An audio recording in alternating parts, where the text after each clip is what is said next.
Bonjour les amis, alors l'Organisation mondiale de la santé vient de mettre en place une boîte à outils CREC, ok, une boîte à outils CREC notamment pour lutter contre les flambées épidémiques de variole simienne et voilà pour d'autres flambées épidémiques également. Et c'est un outil très intéressant que je vous allez regarder, je vous mettrai le lien en description de cette vidéo. Voilà, il s'agit d'un outil, d'une boîte à outils qui permet de mettre en place la CREC, la communication de risque et l'engagement communautaire au cours d'une flambée épidémique. Et voilà, on va essayer de voir comment est-ce que ça se met en place. Ce sera une série de 2 vidéos. On va essayer de voir déjà comment est-ce que, voilà, 2 ou plusieurs vidéos, ok. On va essayer de voir comment est-ce qu'on fait pour mettre en place ce plan CREC. Et voilà, c'est bien explicité dans le livre que je vous invite une fois de plus à aller regarder.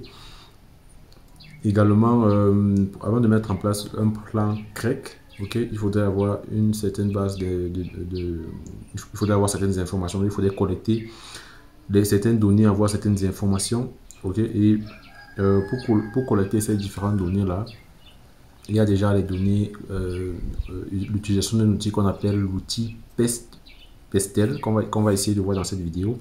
Et dans la prochaine vidéo, on va essayer de voir comment est-ce qu'on fait pour collecter les données d'un point de vue comportemental, voilà, au sujet du comportement de la communauté. Donc, dans cette vidéo, on va essayer de voir c'est quoi l'outil PESTEL, ok, pour réaliser une analyse de la situation et avoir assez d'informations, ok, au niveau de voilà, tout ce qui est écosystème autour de la flambée épidémique en question. Et voilà, qu'est-ce qui ressort dans l'outil PESTEL? L'outil PESTEL, c'est un outil qui fait ressortir 6 mots, ok.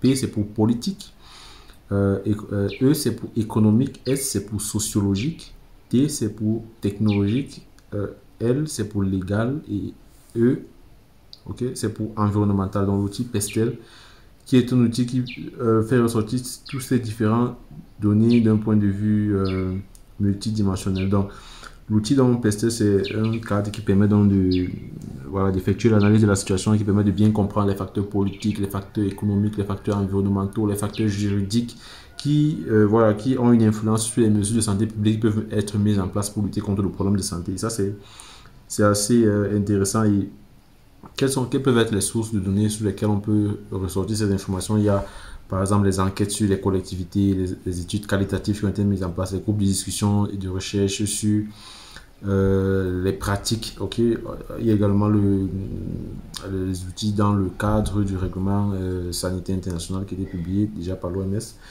et qui a été mis en jour, je pense, en 2018, ok, pour évaluer les capacités des pays. Voilà, ça peut également être une source de données. Également, les enseignements tirés lors des précédentes flambées, ça peut également être une source de données intéressante.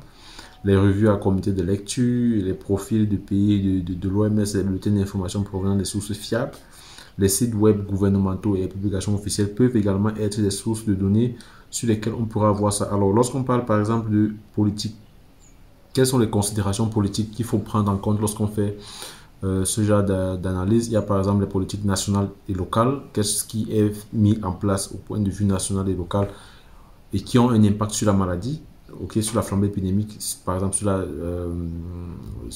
la flambée épidémique dont on s'intéresse, les budgets pour la capacité de la réaction et de la riposte, ok. Si on parle par exemple de la variole simienne, quel est le budget et la capacité de la réaction?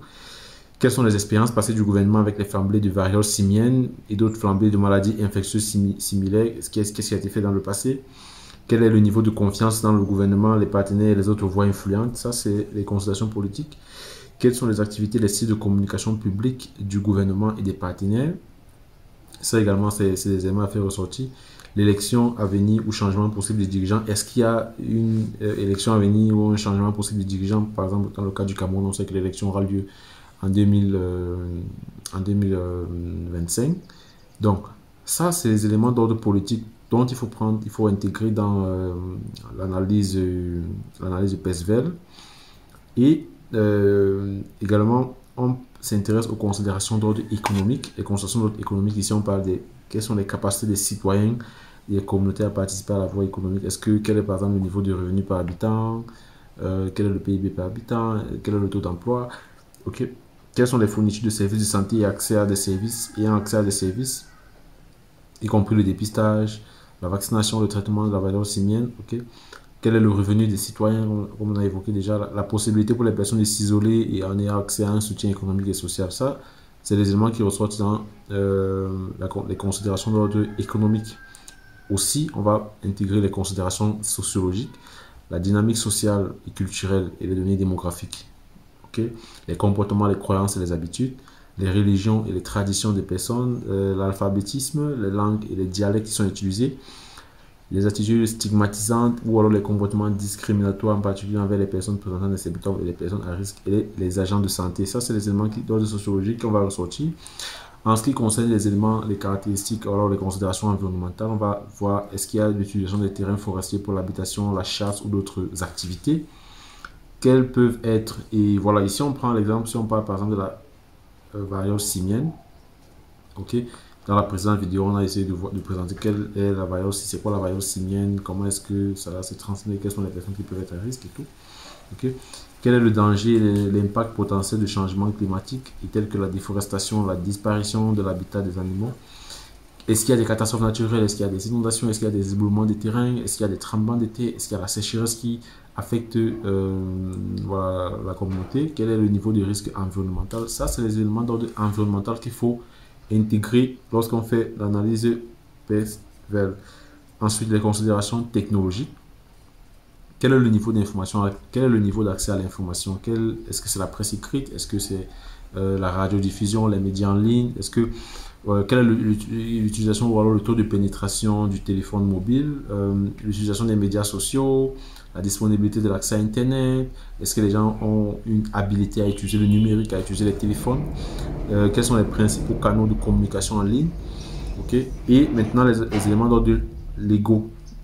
Est-ce qu'il y a une loi, une règle, un plan, y compris ceux liés à l'éthique, comme la prévention des exploitations et des abus sexuels, des harcèlements sexuels et sur mineurs également? Est-ce qu'il y a une criminalisation de l'identité ou des activités liées au genre ou à l'orientation sexuelle? Par exemple, si une personne décide d'aimer une personne du même sexe, est-ce qu'il y a une loi dans ce pays qui criminalise cela? Est-ce qu'il y a existence des traités ou d'instruments juridiques contraignants? Quel est le niveau de gouvernance multiple? Quelle est la réglementation ayant une incidence sur la communication des risques et engagements communautaires dans les situations d'urgence? Est-ce qu'il y a une réglementation? Parce que ça peut arriver qu'il y a un pays où il y a cette réglementation qui a une incidence sur l'activité qu'on veut mettre en place. Est-ce qu'il y a un niveau de coordination et de mobilisation des organisations de la société civile, des organisations nationales, des organisations non gouvernementales, des acteurs non étatiques? Est-ce qu'il y a cette coordination, cette mobilisation-là qui est promue par les considérations d'ordre légal? Alors ça, ce sont des éléments qu'on va ressortir dans notre analyse PESTEL, et ça permet de comprendre, d'avoir une vue beaucoup plus large sur le plan politique, le plan sociologique, le plan économique, le plan environnemental, le plan légal, et de cette manière, on peut effectivement avoir une base d'informations pour pouvoir mettre en place notre plan. Mais ça ne suffit pas. À côté de ça, il faut également avoir un outil qui va nous permettre d'avoir les informations sur l'analyse comportementale. Et ça, ce sera l'objet de la prochaine vidéo. Stay tuned.